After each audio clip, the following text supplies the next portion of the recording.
Γιάννη, Ναι. ποιες είναι οι συμβουλές που θα έδινες σε κάποιον για να επιλέξει μεταφορική εταιρεία? Θα σας δώσω τις 5 καλύτερες συμβουλές για να διαλέξετε την καλύτερη μεταφορική εταιρεία. Πρώτη συμβουλή. Δεν πρέπει να είναι το κόστος μοναδικό κριτήριο για να διαλέξετε μεταφορική εταιρεία. Δεύτερη συμβουλή. Αν κλείσετε τη δουλειά από το τηλέφωνο, αυτό είναι red flag. Ο σωστός μεταφορέας θα έρθει από το σπίτι σας για την καλύτερη εκτίμηση των πραγμάτων. Τρίτη συμβουλή. Προετοιμάστε τα πράγματα που θέλετε να συσκευάσουμε από πριν για να εξοικονομήσουμε χρόνο. Τέταρτη συμβουλή.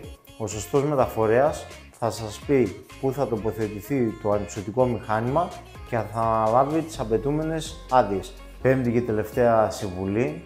Τα 3 χαρακτηριστικά που πρέπει να προσέχουμε σε ένα μεταφορέα. 1. Να είναι ευγενικός σε εσάς και στην ομάδα του. 2. Να είναι ξεκάθαρος στη συμφωνημένη τιμή που έχετε πει. 3. Να προσέχει τα πράγματα και τον χώρο σας όπως ακριβώς θα έκανε και στα δικά του.